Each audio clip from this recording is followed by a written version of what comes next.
Hello, everyone, and welcome to today's webinar on countering fentanyl-related money laundering. My name is Danny McGlynn, and I'll be your moderator for today's session. I'm the President and Chief Integrity Officer at the Institute for Financial Integrity. IFI's mission is to protect the financial system from use by illicit actors and to combat threats to collective security through cutting-edge research, training, and education, including webinars like today. It's great to see so many participants joining from around the world. So good morning, good afternoon, and good evening to everyone. We appreciate you taking the time out of your busy schedules to be part of this important discussion, and we hope that you take away some valuable information and insights. Before we begin, let's go over a few quick housekeeping items. For today's webinar, it's going to be recorded, and we'll share the link with you after in case you missed or want to revisit something or share it with colleagues. Please feel free to submit questions throughout the session using the Q&A tab on your screen. We'll try to address as many as time permits during the Q&A segment at the end. And thank you to those who submitted questions ahead of time. We've worked some of those into the discussion and we'll cover as many as possible. Finally, you'll notice an area for documents on the screen, which includes resources related to today's topic that you may want to check out. And without further ado, let me introduce our fabulous panelists. Aaron Weiss is the Director of the Financial Intelligence Unit at Western Union. He oversees the Typology, Investigations, and Strategic Analysis function, or TISA. TISA combines advanced data analytics and U.S. intelligence community analytic tradecraft standards and methods to identify and evaluate emerging trends, transnational networks, and other high-risk terrorism and criminal activity within Western Union's global network. Prior to joining Western Union, Aaron served as an intelligence analyst with the U.S. Department of Homeland Security's Office of Intelligence and Analysis and Homeland Security Investigations. He supported several of the agency's most significant financial crime investigations, focusing primarily on transnational crime organizations and third-party money launderers. Catherine Woods is an Associate Managing Director here at the Institute for Financial Integrity. She's IFI's subject matter lead on cartels, Chinese money laundering networks, illicit procurement networks, and emerging technologies such as digital assets. Catherine's career includes more than 15 years in senior and specialist positions in global banks and fintech startups in Australia, London, and Hong Kong. She was a financial intelligence and investigations senior analyst at HSBC Bank, led public-private partnerships and outreach programs at Standard Chartered Bank, and represented financial services at the UK's Joint Money Laundering Intelligence Task Force, or GIMLET, a world-leading public-private intelligence sharing partnership. She's been a speaker on countering money laundering at Interpol in Lyon, France, and on terrorist financing at the National War College in Washington, D.C. She also has published articles by the Modern War Institute at West Point and the Royal United Services Institute, and most recently had an article featured on the cover of the American Banker Association's Risk and Compliance magazine, the article on terrorist cartels and their money laundering methods. So go check that out. And we'll also be publishing our version of that soon. So be on the lookout for it. Before we jump into the discussion, I want to take a few minutes to set the stage with some high-level context for today's topic. Fentanyl and other synthetic opioids are responsible for the deaths of more than 52,000 Americans each year, with drug overdoses being the leading cause of death for those between the ages of 18 and 44. The U.S. administration has made combating the illegal production and trafficking of fentanyl a top priority. It's declared a national emergency with respect to the threat posed by drug cartels and implemented a policy of total elimination of their presence in the United States.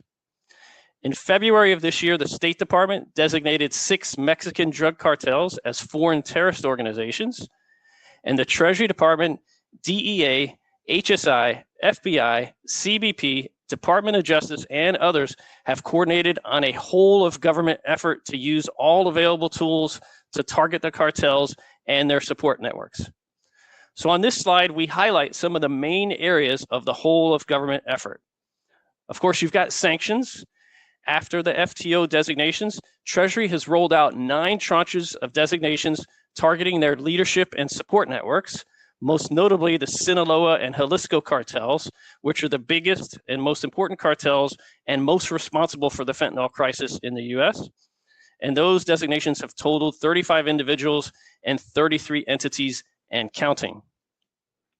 And FinCEN has identified 3 Mexican financial institutions as primary money laundering concerns under the Fend-Off Fentanyl Act. And this is the first action of its kind under this new authority.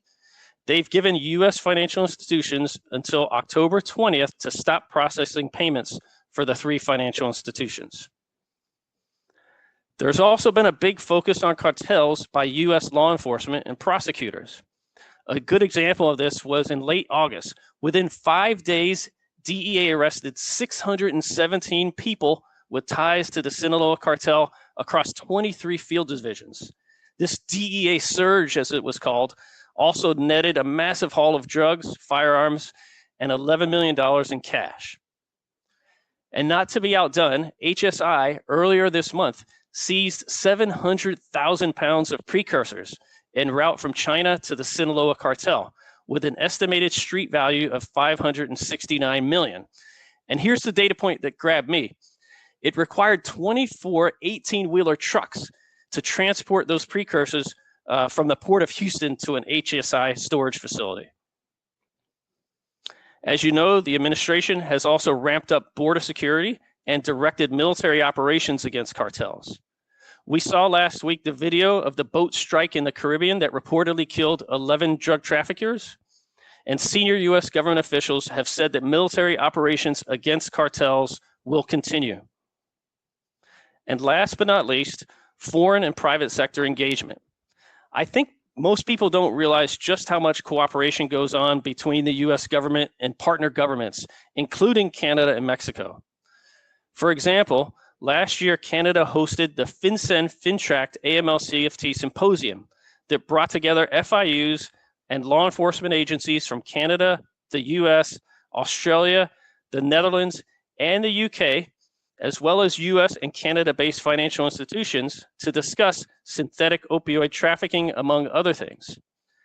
And last year, Mexico hosted the 19th bilateral public-private banking working group on countering illicit finance that brings together financial institutions, policymakers, regulators, and supervisory authorities from both countries to advance priorities, including on countering fentanyl trafficking. What most people don't see is the cooperation and information sharing that consistently goes on behind the scenes, especially between law enforcement and intelligence agencies. Although you can get a sense of it when you see Treasury or Department of Justice or law enforcement press releases on actions that give a shout out, for example, to Mexican partner agencies like the FIU and other partner agencies. And speaking of public-private sector engagement, in June, FinCEN's public-private sector information sharing program known as the FinCEN Exchange launched a new series called COMMAND, which stands for Combating and Obstructing Money Movements Associated with Narcotics and Drug Trafficking Organizations. These events bring together financial institutions and law enforcement to discuss important trends and typologies. The first one was in El Paso, and there will be others, so be on the lookout for events like this near you. And for those of you in Canada, you may be aware that FinTrack is part of a similar public-private partnership initiative called Project Guardian that focuses on money laundering related to synthetic opioids. So obviously, financial institutions have a vital role to play in this effort, providing critical information to assist investigators, analysts, and prosecutors. According to FinCEN, in 2024, US financial institutions reported approximately $1.4 billion in suspicious transactions potentially linked to fentanyl-related activities, including precursor chemical movement, fentanyl trafficking, and associated money laundering. So with that backdrop in mind, let me turn first to you, Aaron, on patterns and trends. Given this huge whole of government effort, how has the private sector responded? What has Western Union in particular done? And what are you seeing in terms of the latest fentanyl-related money laundering threat patterns and trends? Awesome. Thanks, Danny. Yeah, so I think there's a lot we could cover there. I think first and foremost, the biggest response from financial institutions, as we have really pivoted to focus specifically on fentanyl, which didn't just start, in the last 6 or 12 months, but was to really enhance our understanding of fentanyl as its own typology, separate from drug trafficking, and to really figure out how we can uniquely identify and target fentanyl specific related activity. And so for us, that really started with looking across our whole financial intelligence program to figure out how we could take what we're doing kind of at a larger typology level, and get more specific and apply all those things to fentanyl. So we, for a long time in our FIU, have dedicated efforts to studying global typologies, understanding them, collecting intelligence, and sort of systematically tracking it. And so we've evolved our effort to have sort of almost a dedicated area specific to fentanyl. We're having analysts spend time specifically tracking fentanyl-related intelligence and capture that so that we can study it more specifically and then use that internally to build sort of better analytic and targeting mechanisms. So for us, it was not starting internally, it was starting externally, and also looking, for example, at parts of our programs like our outreach programs, where we engage proactively with law enforcement and nonprofits and other agencies to figure out how we could expand that specific to fentanyl. And so for us, I think what we're seeing from just a general sort of trends and patterns, well, number one, I would say is not specific to MSBs like Western Union, but the movement of fentanyl-related money laundering away from formal financial institutions into Chinese money laundering. And I think for us, that has been a challenge on the one hand, because we don't have a lot of insight into those groups. The way that they operate tends not to use Western Union. They use things like mirror transactions, and we can talk more about that. But certainly that shift away from formal financial institutions is one.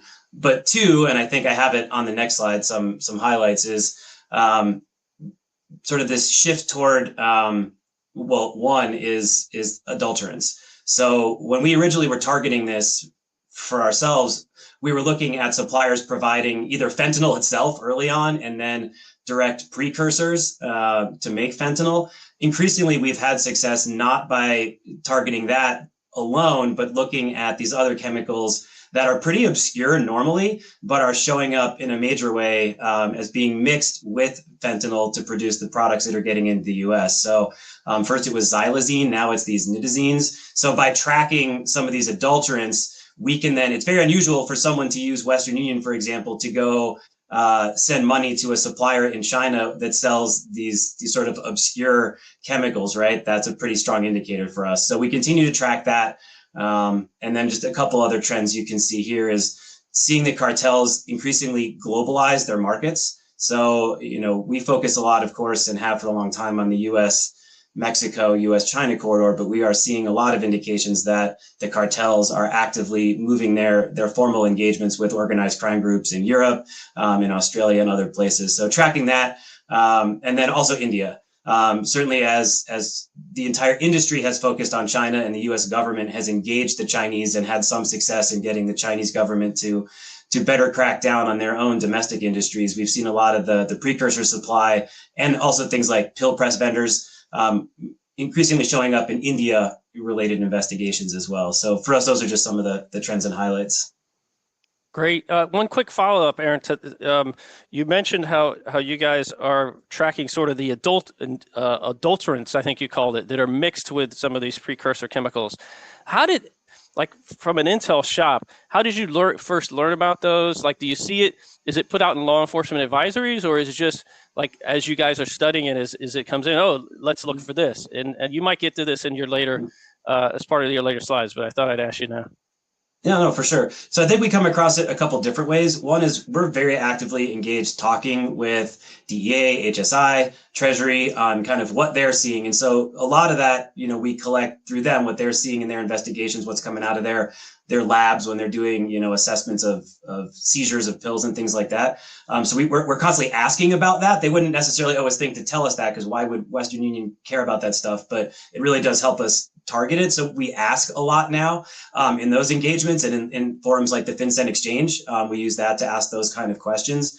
But also we spend a lot of time combing through sites like on the open web, in China and in India that we know sell precursors. And if we notice that a site is selling, fentanyl precursor chemicals, but they're also selling these obscure, painkiller type adulterants, those are not normal things that a company would sell both of. And so we notice that they're being sold side by side, and then we do some research and then can kind of back into the fact that, oh yeah, nitazines are like xylazine, and we knew that xylazine was being mixed with fentanyl. And so we kind of notice it that way, again, just through our kind of ongoing research efforts. Got it. Really helpful. Thanks. And then Catherine, what have you been seeing in terms of threat patterns and trends? I know Aaron mentioned mirror transfers. I think you covered a lot of that on a previous webinar in Chinese money laundering networks. I don't know if you want to say anything about that here, but I know we've also had a lot of questions about crypto, and you follow crypto closely and how that's being used for fentanyl-related money laundering, as well as sort of other types of businesses like casinos. So over to you to fill us in on your thoughts on these issues. Yeah, absolutely. So let's start with crypto, because we did cover Chinese money laundering networks in a lot of detail on our previous webinar, which is in the downloads if anyone wants to watch that recording. Happy to circle back to them later in the webinar if we have time though as well. So and to give some other examples of mirror transfers as they apply to different types of organizations. So a couple of headlines here. The purpose of these headlines is really just to show that the use of crypto for fentanyl trafficking and basically for the whole fentanyl life cycle is very much a current issue. There was an indictment just a few days ago of a number of US citizens, Chinese nationals, and Chinese pharmaceutical companies. And what they were doing was they were allegedly directing US customers to pay for the various materials that were required using cryptocurrency transfers. So they were directing that method should be used. We see crypto addresses, so this is like wallet addresses, being included in sanctions lists, so that the wallet address itself is designated. That's a little bit like a bank account. That's the approximate equivalent. And blockchain analytics firms are also identifying crypto addresses associated with these chemical companies. So the pharma companies that were part of that indictment, the blockchain analytics firms also analyzed other wallet addresses associated with them. There's one specific address that had received about 1.27 million US dollars from multiple different entities, including crypto ATMs, darknet marketplaces, and illicit drugs vendors. So those are not necessarily solely relating to fentanyl, but they do reflect that a lot of these criminal enterprises, they don't just focus on fentanyl. There's all kinds of illicit activity and trafficking as well. So why is crypto important? From 2020 to 2024, the DEA seized more in crypto than in cash. And given the increasing adoption of cryptocurrencies, we could infer from that the proportion of crypto has been much higher over recent years, and following that trend, it will continue to increase. If we think about the narcotics or fentanyl product life cycle, crypto is an accepted method of payment for precursor chemicals and other materials required for production. So 97% of Chinese precursor manufacturers accept payment in crypto. Mostly that's Bitcoin. There's a bit of stablecoin Tether as well, and a little bit of so that's Tether on two different kinds of blockchains. One is Tron, one is Ethereum. So about 60% blockchain and about kind of 30 to 40% of USDT. So Tether is a stable coin. That means it's linked to the US dollar, so it's not as volatile as Bitcoin, and we see that that's increasingly preferred. So that's the first part of the product life cycle. After the narcotics are manufactured and distributed, payments are often made in cash. Sometimes they're directly purchased in crypto, say darknet markets, but a lot of the time it's in cash. And the cash is then converted into crypto to move the proceeds. That's where it gets mingled or commingled with proceeds from other types of criminal activity. So I think it's great to see Western Union has many kind of initiatives to be able to identify the predicate offense. So this is fentanyl versus other types of trafficking versus other types of illicit activity. For some types of institutions, particularly say correspondent banks or financial institutions, they're not necessarily going to be able to trace it back. Sometimes they can, but sometimes it's a illicit activity, you can identify that it's likely to be the proceeds of criminality, but not necessarily exactly where it came from. So for that layering and movement of illicit proceeds, those are also mostly in Bitcoin and Tether as well, but others can be used. And then at the end of that cycle, the funds can be cashed out using crypto ATMs, MSBs, train-based money laundering, or fiat currency. So just as an example of how different kinds of illicit activity are linked, there was a conviction in January last year, so January 2024, a person called Martin Mizrahi was convicted of laundering more than $4 million. That was from narcotics, illegal narcotics and fraud, and another $8 million in bank and credit card fraud. So he accepted bulk cash, converted it into Bitcoin, laid it through crypto wallets specified by cartels. And that's just like we say, that's an indication of how different kinds of activity are combined. So I think that answers, we had a question during registration from Omri about, he's a terrorism and sanctions researcher, on how crypto is used for laundering. So hopefully that answers that question. Touching very briefly then on casinos. So we might think that money laundering through casinos, very well understood, risks being managed very effectively, but no, there's still, casinos are still a key method used for laundering. And again, this is the proceeds of all types of illicit activity, not specific to fentanyl. We've got a couple of examples here from Canada. So FinTrack, the Canadian regulator, imposed penalties on a casino at the Canadian National Exhibition for failures in their money laundering and terrorism financing controls. A few days earlier, they imposed another penalty for failing to report suspicious transactions or to apply policies and procedures for high-risk clients. The RCMP, so this is the Canadian police, made arrests relating to ATMs located at casinos. Large amounts of cash had been withdrawn as part of fraud. So that was just in August. So lots of recent action. This is not just about Canada. It happens in many other jurisdictions as well. I'll pause that for now, but we can come back in the Q&A to some, like a deep dive on some findings about money laundering using mirror transfers in Canadian casinos if we have time at the end. Awesome. Thanks, Catherine. So moving on to analytical methods and best practices. And by the way, Aaron, if you have any thoughts or comments on crypto or casinos and what you guys are doing across crossover, feel free to add. But if not, the next topic here, we wanted you to talk about some of the analytical methods that you guys use to detect, assess, and respond to fentanyl and cartel-related money laundering. How you use your, it's really cool how Western Union brings in intelligence community tradecraft, and how you apply that to distinguish between, sometimes it must be difficult to distinguish between the illicit activity and legitimate. So comments on that would be really interesting from you. Yeah, for sure.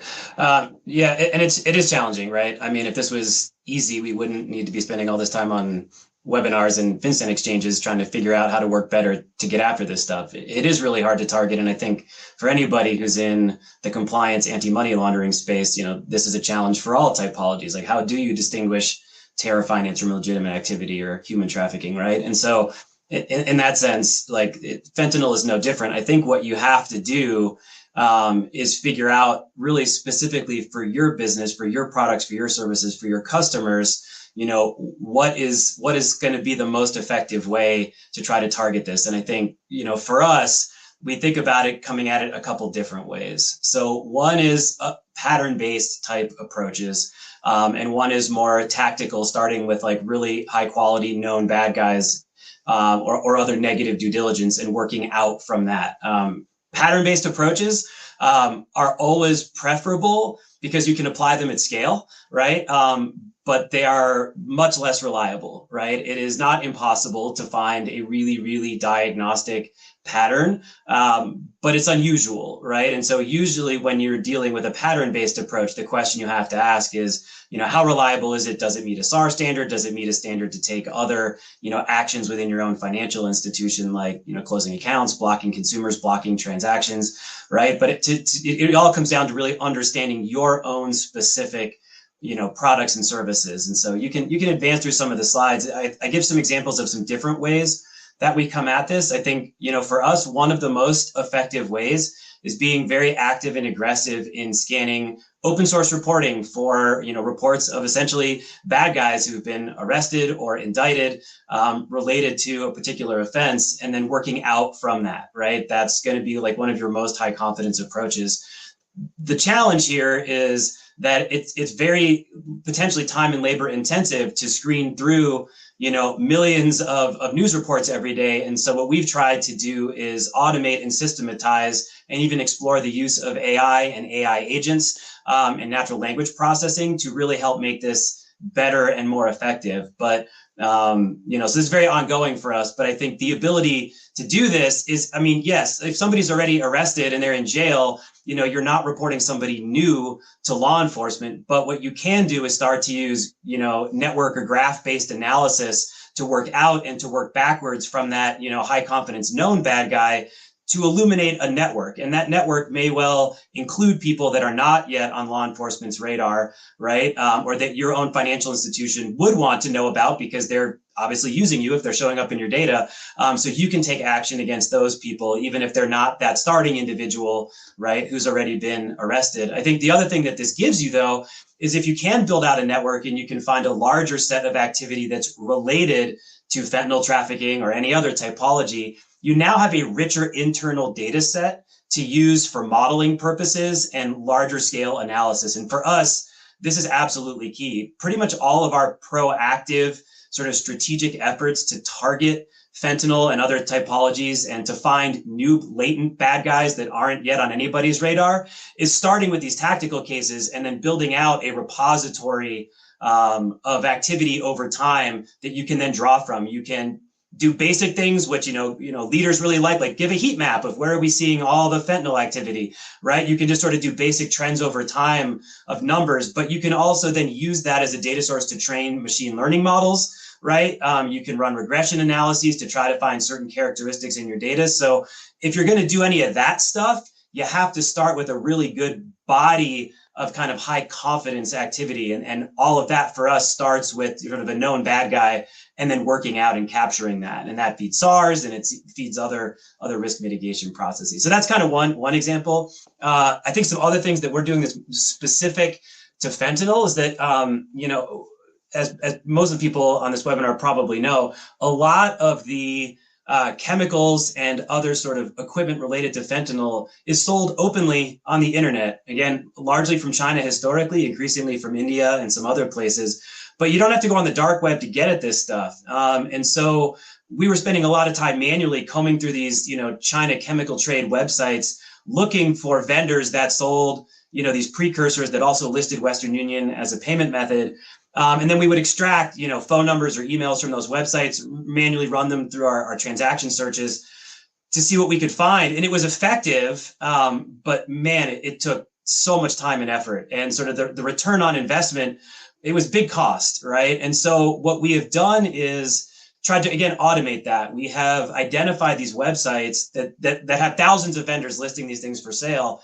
And then we've automated kind of a search and web scraping process where we can automatically run searches for the different precursors, for pill press equipment, for the other things you need to make pills and things like that. And then automatically scrape through all those results, take that, automatically run that against all of our transaction data where there's hits, do some initial aggregate analysis, like how much activity is tied to this phone number in Western Union data. And if it crosses an initial threshold, then essentially present that to an investigator to take from there. And that has allowed us to really scale our efforts. It's fundamentally a tactical approach, starting with sort of essentially high confidence negative information. A seller says they accept Western Union, here's their phone number, and they're selling a fentanyl precursor, but sort of screening that at scale. And it does still take effort. We still have to stay up with these websites. We constantly have to refresh sort of those list of keywords and other things that we're searching for.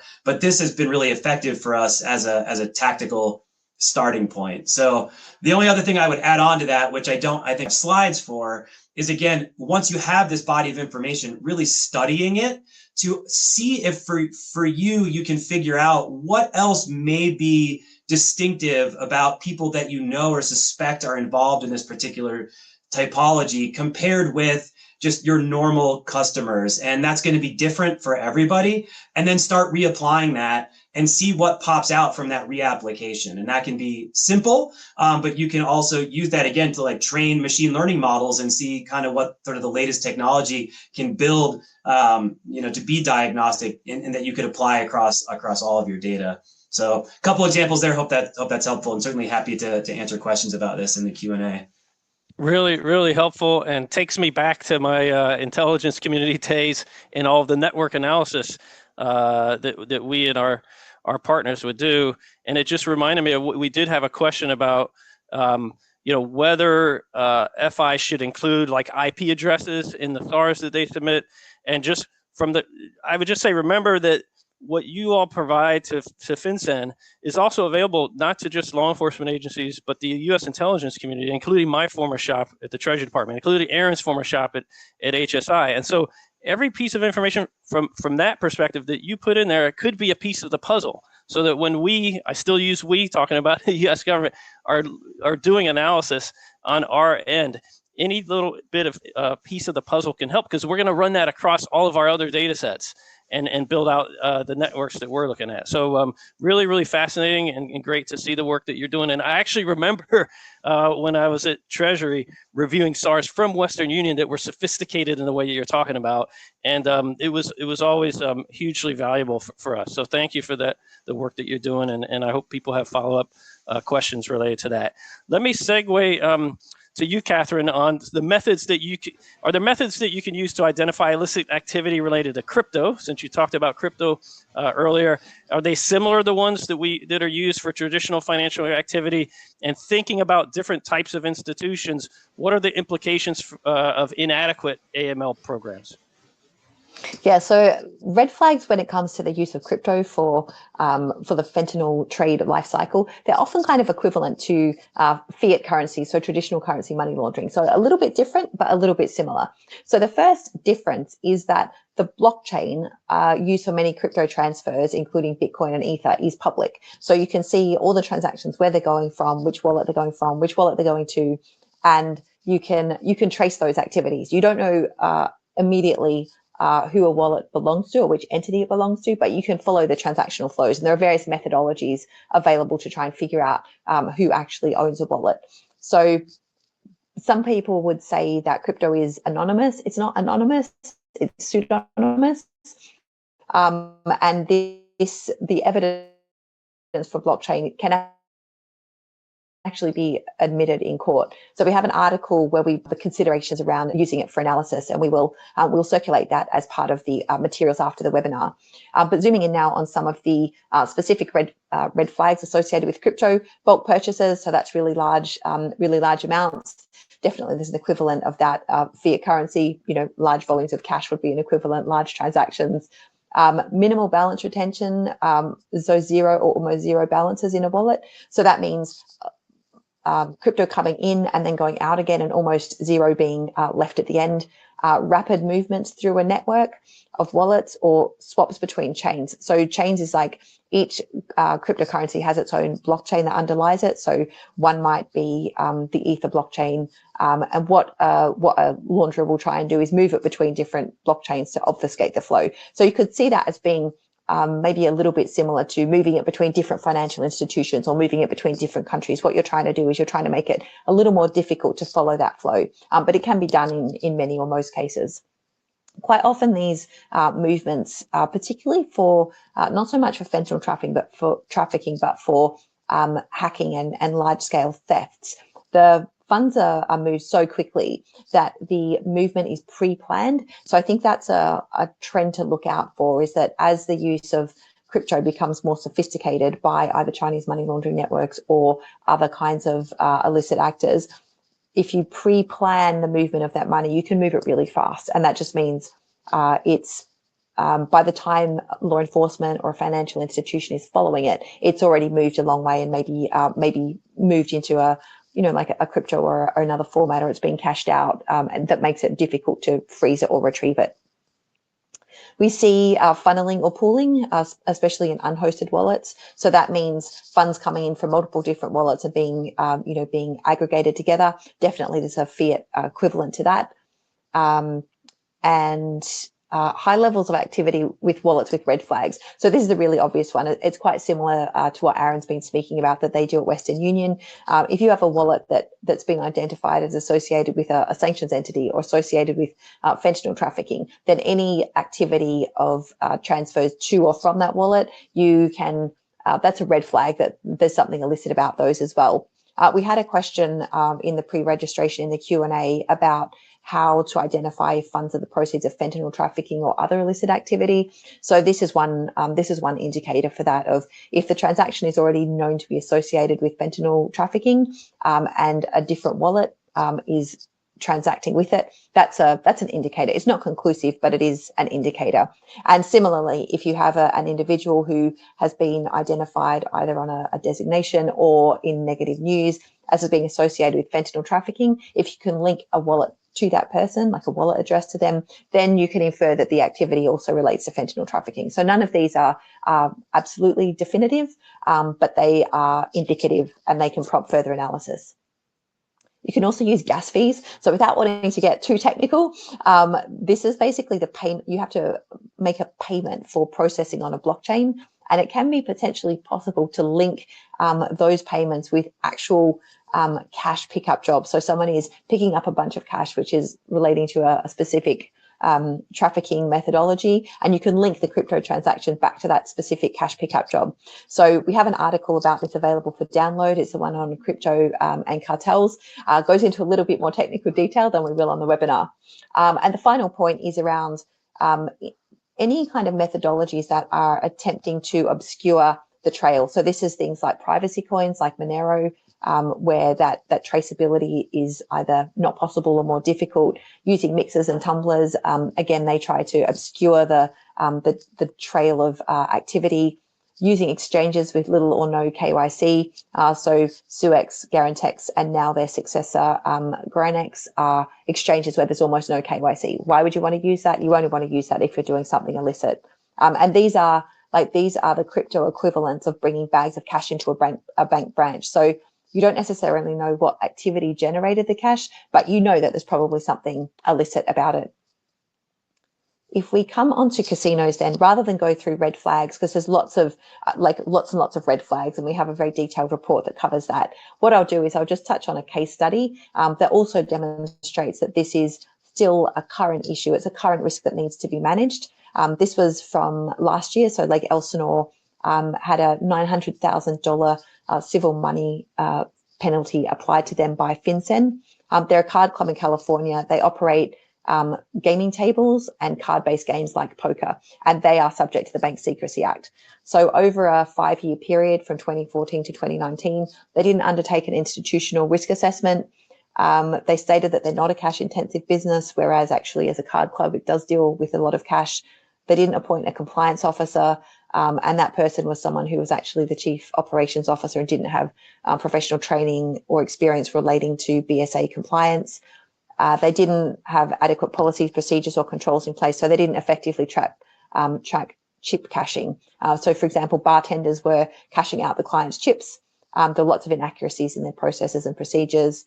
They weren't filing currency transaction reports or suspicious activity reports, or where they did file them, it wasn't timely, and staff were confused about what had to be recorded, how to record it, who it had to be provided to, and they didn't test their program or provide training for their staff during a significant part of those years. So best practices here, conduct an institutional risk assessment, appoint a compliance officer, make sure your policies and procedures and controls are suitable for your business type, make sure you're filing your regulatory reports, train your staff on what's necessary for them specifically to know given their role, and make sure that you test your AML program.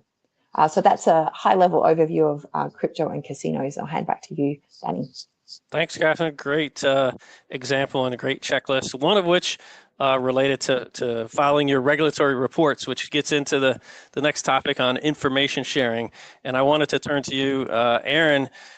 given that you've been doing this for a while now, if you could talk about like what feedback you've received from law enforcement on the most useful information, maybe related to fentanyl-related tracking or beyond if you want. And then conversely, what advice do you have? We do have some folks from law enforcement that are attending this webinar. What advice do you have for them on how they could best help you help them? Yeah, and this is a super rich topic, and we could probably have a a whole webinar or even a whole multi-day workshop just on information sharing. I think the recognition that really the way that we advance against this typology is in the space of public-private partnership that's widely recognized, and I think a lot of both the opportunities and the challenges for collectively moving forward sort of are all in this information sharing partnership space. So it's tough to kind of capture all that in a few remarks. I would say, law enforcement, I don't want to speak for them, but they generally want information that's going to help advance their case, right? And so that could be, information that already corroborates what they know or suspect and are investigating, maybe that brings in, new primary subjects, and they get a lot of that through subpoenas. Right. A lot of times we're told that when law enforcement is searching through FinCEN on SARS, it's not because they're trying to look for a brand new case because they don't have anything, already on their desk.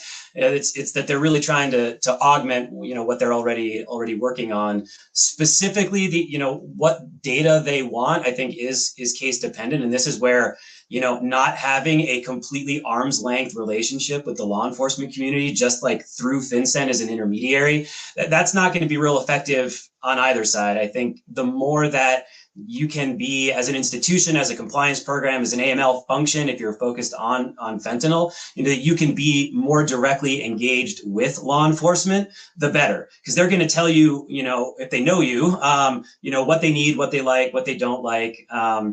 We don't have a systematic framework for that kind of feedback in the US. It is advancing through initiatives like FinCEN Exchange, and IRSCI has a really good initiative called CI First, where they are focusing specifically on how to evaluate and provide feedback on SARS, like holistically to financial institutions, which is great. But in the absence of a more sort of like whole scale framework for providing feedback to financial institutions, I think, really getting to know, the law enforcement in your area. There's headquarters components of all the major law enforcement agencies to engage with. There's also SAR review teams in every region that are where, multiple federal law enforcement agencies in the U.S. Attorney's Office come together on a regular basis to review all the SARs that are filed in their area that, meet sort of initial criteria for review. Those teams, they're looking at SARs. So those are really good people to talk to and engage with to find out what they're interested in and what they need and like and want. So I think, there's no single answer about what to put in a SAR. You're right, Danny, that, the more information, the better. But there's character limitations, there's time and resource limitations on, putting stuff into SARs, how SAR supporting documents are handled from a FinCEN technology perspective. A lot of times it's, you keep it and then someone's got to go ask about it, right? If you have additional information. So it's a bit of a clunky system. So it is a challenge. The one thing that I did want to highlight, because this is really valuable for us, and I don't think it's widely appreciated on the law enforcement side, is that from an investigative perspective, and a compliance perspective, subpoena fulfillment at most financial institutions is an entirely separate function, usually housed in the legal department, from the compliance AML function, where we are investigating these typologies and reporting. But subpoenas are a hugely valuable source of investigative triggers, right? If law enforcement is looking at somebody because they are believed to be involved in a fentanyl, trafficking investigation, we want to know about that, because that is going to then help us do what I showed before, right? Do one of these deep dive, more expansive investigations. But we won't know to grab that subpoena and treat it that way unless there's something that's communicated along with it to tell us that. That can be outside of the subpoena process. If a case agent, they can call you up and say, hey, I just submitted a subpoena. I didn't put in the subpoena, but just so you know, it's related to drugs or fentanyl. But that's very cumbersome and difficult, right? A much more effective way is if that information can be contained somewhere in the subpoena language itself.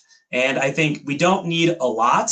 I highlighted just one simple example. There's no sort of extra sensitive case information here, but just indicating in the subpoena that it's related to a particular typology triggers an entirely different analytic and investigative path for us at Western Union than if you left that sentence out. And so for us, the ability to take that information, we're going to fulfill the subpoena either way, right? But to treat it from an analytical perspective with like this whole other level of analysis and use and potentially sort of expanded SAR reporting and things like that comes from what I've underlined in red. And so, you know, if there's a possibility to do this, this is really helpful for financial institutions so that we can treat this properly from an analytic perspective. I don't know how much we're going to get into information sharing and other things like that, but you know, there's so many other aspects of this. But I'll pause there and maybe we can come back to it if we want to talk in more detail about other challenges and opportunities in the larger just sort of public-private partnership space. Okay. No, you clearly have a lot to say on this, and that was really helpful and insightful on both sides. So thanks, Aaron. And I know, Catherine, you have experience in public-private partnerships as well. I'm going to turn to you to start our last question, but before you do, you could feel free to add on information sharing if you want. But the last question I throw out to each of you, Catherine first, is if you had to point to one or two actions that need to be taken in order to achieve effective action against fentanyl and the illicit financial flows associated with it, what would they be? So I think it's a complex threat, and we're seeing the involvement of increasingly sophisticated professional services providers. So this is things like the Chinese money laundering networks. My view is that we need to look at this as an end-to-end problem. So we need to look at the upstream factors. So this is the manufacturers and providers of the chemicals, so China and moving towards India as well. We also need to look at the drivers. So a lot of the laundering associated with fentanyl trafficking and other kinds of cartel activity is the driver, or one of the enablers for that is capital flight from China. It's not something that we've gone into a huge amount of detail on this webinar. And then there's the demand in this country for for fentanyl and other narcotics. So I think if we're only looking at a small piece of that, we're not going to be able to address the problem effectively. So I think an end-to-end upstream and downstream view is necessary.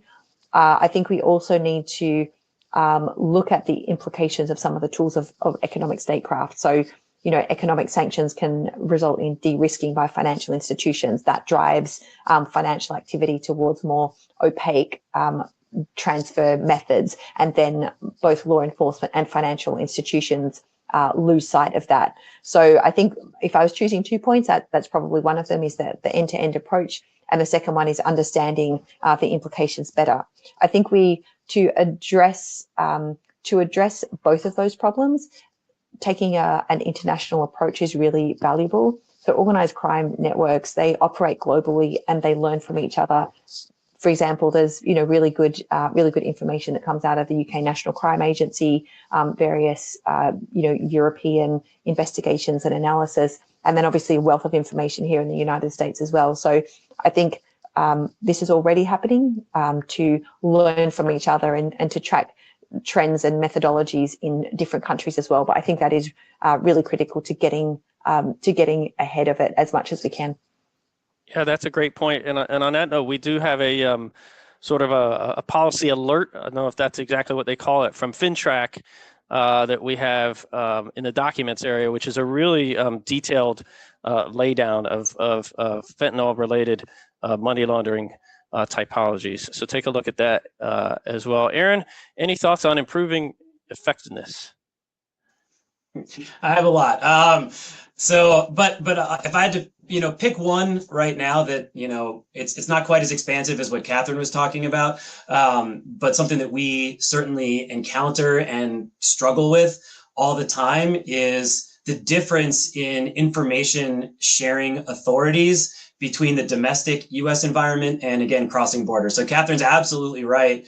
Fentanyl is a global problem. These criminal organizations are operating globally and certainly not adhering to any laws and regulations. But as we try as best as we can to match the scale of the threat. Where we run into a lot of problems is trying to share information across borders. So the US has some great authorities, the 314B authority that allows financial institutions to share information with each other where we suspect, certain types of crime. But those authorities don't really extend, outside the US. And so we're a global company. And when we see activity in Canada, the UK, right, elsewhere, our ability to share information and work with other financial institutions goes way down once we're working outside the United States. And so I think if we could have, in a perfect world, if we had something similar to a 314B authority that was negotiated through, like treaties or something like that, that would allow us to work with non-US financial institutions in the same way that we can work with US ones, that would be great. And the last sort of, addition to that is I would love to see the 314B authority expanded beyond just the financial industry, because the actual execution of, money laundering, fentanyl-related money laundering is not confined just to the financial industry. It crosses into other industries, communications industry, social media. I would love to be able to share the same kind of information with AT&T or a social media company or whoever else professionally, if I think that there's an indication that, criminals or money launderers are not just using Western Union, but also using, those industries as well. And if I could share the same way with them, the same way that we can with our financial institution partners, I think that would also really enhance our collective ability to target and report and disrupt this stuff. Really great points. And have you heard or seen any indications that anybody is working towards these solutions to greater information sharing beyond borders and also beyond between different industries? Maybe this is I know we have folks from the FATF that attend these webinars. Is this a job for them?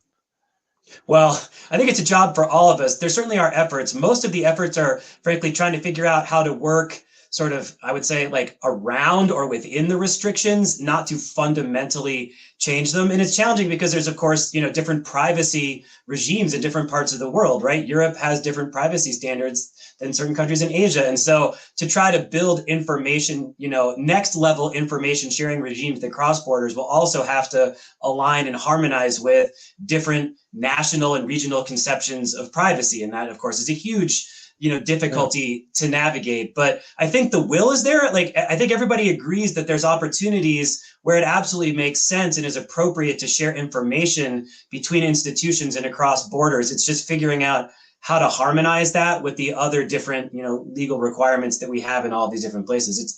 That's why I think, it's not, we haven't done it because nobody thought about it or because nobody thinks it's a good idea. It's because it's really hard, right? But to me, that, is something we have to try to figure out how to deal with every day.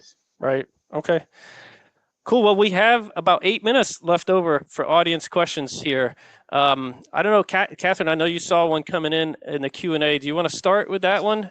And I have some others here that I've jotted down. Yeah, that's fine. So just adding to what Aaron has said, I think it would be an amazing advancement if it was possible to actually share client or transactional information more effectively between borders. I think that's one for very much in the future. What I have seen work really effectively is sharing unrestricted information. So this is typologies, trends, patterns, things that are that level of a level of aggregation, and they can be really shared really effectively, not just between countries, but between different government organizations, between other participants, as we've mentioned, like telecommunications, social media. Even within the financial side of things, there are payment processors, there are fintechs, there are all different kinds of businesses. And I think what's really critical is making sure that they all have access to the same level of information in some of these information sharing initiatives, because it can be easy for larger institutions to be around the table.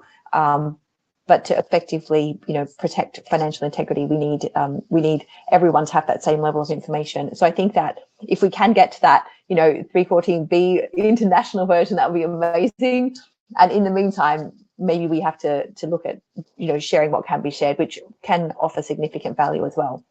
I did want to respond to a question from Gabriella. She was asking more about mixers and tumblers. So this is a crypto question. Mixers and tumblers, along with privacy coins, their use is intended to obscure the transactional trail. So it's not to say that they can't they can't be traced, but it's much harder, and it can sometimes not be possible to trace transactions that have gone through a mixer or a tumbler or are using privacy coins. They're not there to kind of record transactions coming in or coming out. That's not what mixers or tumblers would do. I mean, they would potentially have records, but they're not designed to assist with transparency over those activities. So hopefully that answers that question from the Q&A. Excellent. Thank you, Catherine. We have another good question here from someone that says, most of the guidance I've seen relates to customer, but what about an intermediary bank processing wires to Mexico? What would be the suggested or expected due diligence? Catherine, you want to take that one? Yeah, so I'll make a couple of quick comments given the time that we have. So this is really a correspondent banking question. So this is where that financial institution is providing banking services to other banks. There's some great advice on Wolfsburg on how to do due diligence on your respondent banks. So this is the client banks. Firstly, you need to do really good due diligence on them to make sure that the clients that they're bringing on board, the way that they're monitoring transactions, their governance, their training is really sound, because as the correspondent or the intermediary, you are going to be relying to a significant extent on those respondent banks. And the second thing is monitoring effectively the transactions that you are processing, because you can still identify risk indicators like unusual patterns or missing information in those transactions. You can screen the counterparties to a transaction to see if they come up in adverse media or other searches. You can see if they are involving activity with high risk jurisdictions where you might want to do some further analysis. Obviously, if information sharing is possible, that's great, whether that's at the typology level or whether there are legal provisions in place that allow you to share in more detail. And I think the fourth point is that training is really important for your staff, because the requirements or the methodologies and controls that you can put in place as a staff at a correspondent bank are different from the local bank. So some good training to make sure that those nuances are understood. Got it. Thank you, Catherine. Here's another one. The U.S. government has primarily focused on Mexico, the cartels supplying opioids, and China for supplying precursors. Can you discuss any other major geographies involved in the laundering, supply, or manufacturing chains? Aaron, do you want to start on this one? Sure. Yeah. So I think a couple stand out to me. So again, as I said before, India certainly has a very expansive and developed, pharmaceutical and petrochemical industry. And so we've certainly seen, evidence of shifts of the chemical side of it from a precursor perspective, and also equipment, again, like pill press equipment and things like that, coming out of India. It still does not match the scale of what we see in China, but India, sort of China top, India clear second, and then kind of the rest of the world. So that is, a trend that I think we've been tracking for close to a couple years now. The other thing that we are hearing, this is more recent, is that as China has continued to crack down on precursors, now there's an industry of precursors, right? So which chemicals do you need to make precursors that you then use to make the fentanyl?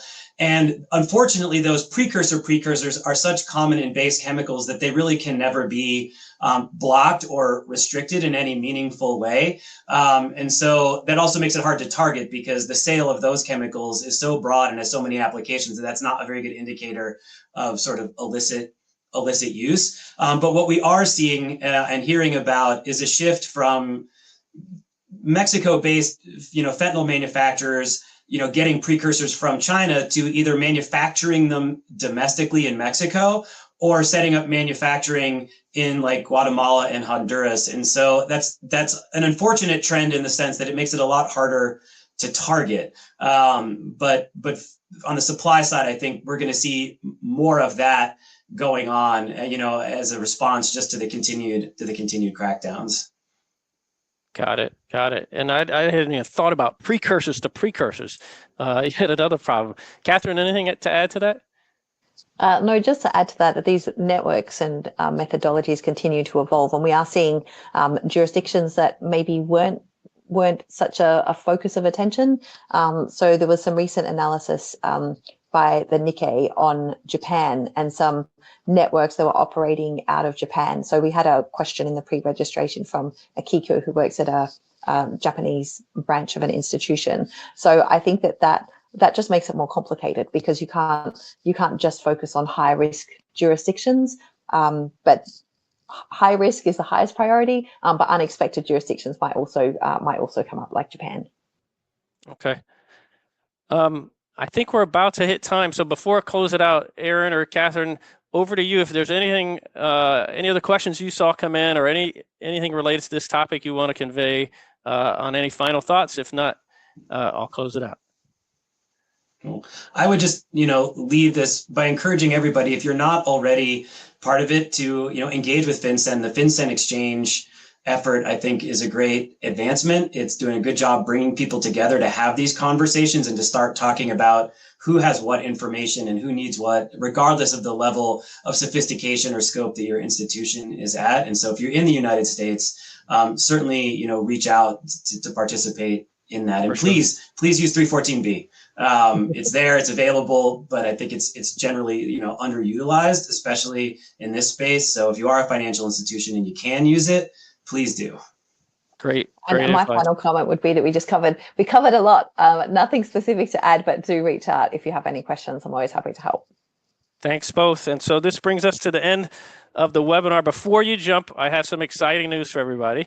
But first, Aaron and Catherine, I want to thank you so much for sharing your insights and expertise with us, and also for the important work that you do to protect the integrity of our financial system. And of course, thank you to all of our attendees for joining us. You see up on the slide there, our next webinar is going to be October 9th on artificial intelligence. And this is not just a theoretical discussion. It's going to feature speakers from HSBC and Block, who are going to share what they've done to implement AI solutions in their financial crime compliance programs, as well as lessons that they've learned along the way. So we've included a link in there for registration, and we'll follow up with one as well. Have a great day, everyone. We look forward to connecting with you again soon.